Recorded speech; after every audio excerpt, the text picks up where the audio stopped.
ప్రియమైన సహోదరి సహోదరులకు యేసుక్రీస్తు ప్రభు నామంలో రూత్ ప్రేయర్ ఫెలోషిప్ లోకి ఆహ్వానిస్తున్నామండి. కీర్తన 29 2వ వచనం ద్వారా మనతో మాట్లాడుతున్నారు. యెహోవా నామమునకు చెందవలసిన ప్రభావమును ఆయనకు ఆరోపించుడి, ప్రతిష్ఠితములకు ఆభరణములను ధరించుకొని ఆయన ఎదుట సాగిలపడుడి. ఇక్కడ 2 రకాలైనటువంటి విషయాన్ని మనకి ఇక్కడ దేవుడు బయలుపరుస్తున్నారు. యెహోవా నామమునకు చెందవలసిన ప్రభావమును ఆయనకు ఆరోపించుడి. ఆయన నామమునకు చెందవలసిన ప్రభావము అనంటే ఆయన ఏమి చేసి ఉన్నారు మన జీవితాల్లో. మనం ఒక్కొక్కళ్ళముగా మనము ఎవరికి వాళ్ళముగా మన జీవితంలో దేవుడు చేసిన ప్రతి మేలుని కూడా మనం పైకి చెబుతూ, ప్రభా నువ్వు మాకు మా జీవితంలో ప్రతి సమస్య నుంచి పాండమిక్ టైంలో మమ్మల్ని సజీవులుగా ఉంచావు దేవా, మమ్మల్ని ఎంత ప్రేమించావో, మా కొరకు నువ్వు చెల్లించిన ఆ సిలువలో కాచిన సిలువ రక్తములో మమ్మల్ని కడిగి శుద్ధీకరించి నీ కనుగుడ్డు ముట్టినట్టుగా మమ్మల్ని ఎంచుతానని సెలవిచ్చినట్టుగానే మమ్మల్ని కాచి కాపాడావు. మమ్మల్ని మా బిడ్డల్ని కూడా, మా కుటుంబీకుల్ని, ఎక్కడికి వెళ్ళినా మా రక్త సంబంధికుల్ని నువ్వు ఈ 3 సంవత్సరాలు కాపాడావు. ఈ 3 సంవత్సరాలే కాదు, మేము మా తల్లి గర్భములో రూపించిన దగ్గర నుంచి కూడా మీరు ప్రతి దినము కూడా మీరు మమ్మల్ని చంకనెత్తుకుని కాపాడుతూ ఉన్నారు. ఎత్తుకుని మమ్మల్ని మా పాదములకు రాయి తగలకుండా మీ దేవదూతలను ఉంచారు అని ప్రతి విషయంలోనూ మనము ఆయనకు చెందవలసినటువంటి ప్రభావమును, ఆయనకి చెందవలసినటువంటి స్తుతులను ఆరోపించమంటున్నారు. 2వ మాట, ప్రతిష్ఠితములకు ఆభరణములను ధరించుకొని ఆయన ఎదుట సాగిలపడుడి.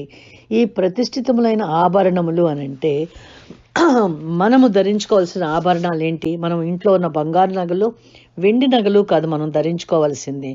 దేవుడు మనకు చెబుతున్నది ఇక్కడ 1 పేతురు 3:15లో, నిర్మలమైన మనస్సాక్షి కలవారై మీలో ఉన్న నిరీక్షణను గూర్చి మిమ్మును హేతు అడుగు ప్రతి వానికిని సాత్వికముతోనూ భయముతోనూ సమాధానము చెప్పుటకు ఎల్లప్పుడూ సిద్ధముగా ఉండుడి. మీ హృదయములందు క్రీస్తుని ప్రభువుగా ప్రతిష్ఠించుడి. ఎప్పుడైతే క్రీస్తు మన హృదయంలో ప్రతిష్ఠించబడతారో, మన హృదయంలో ప్రతిష్ఠించిన క్రీస్తుని ఘనపరిచే విధముగా, ఆయన నామమును మనము మహిమపరిచే విధముగా మన హృదయం ఎలా ఉండాలంటే నిర్మలమైన మనస్సాక్షి, అంటే నెమ్మదైన మనసు, ఎక్కడా కోపం అనేది కానీ, ఏ మాట ఎవరి కొరకు మన చుట్టూతో ఉన్న ప్రజలకి క్రీస్తుని పరిచయం చేయటానికి, క్రీస్తుని తెలియపరచడానికి, మీలో ఉన్న నిరీక్షణను కూర్చి మిమ్మును హేతువు అడుగు, అంటే మన శ్రమలలో కానీ మన జీవన విధానంలో మనం ఎదుర్కొంటున్న పరిస్థితుల్లో మనకు క్రీస్తు ఉన్నారని మనము నిరీక్షణ కలిగి ఉన్నాము. అది ఎదుటివారికి తెలియటానికి, ఎదుటివారి క్రీస్తుని మనము కలిగి ఉన్నామని తెలిసే విధంగా మన జీవన విధానమే మనకిక్కడ ప్రతిష్ఠితములకు ఆభరణములు.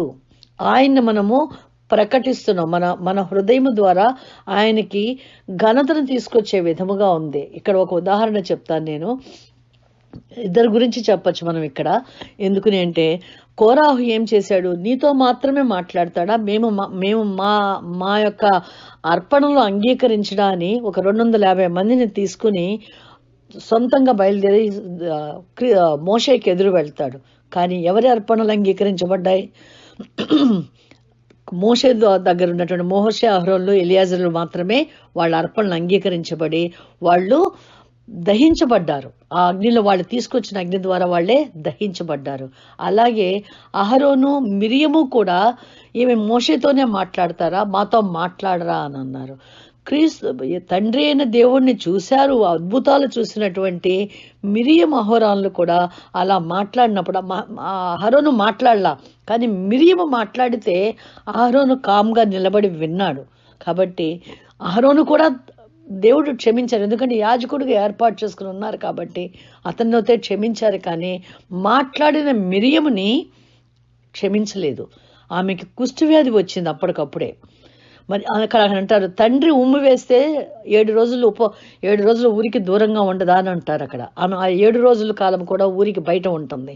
అంటే మన మాట మనం ధరించుకునే ప్రతిష్టాభరణము, మన హృదయ వైఖరి మనం అలంకరించుకునే ఆభరణము.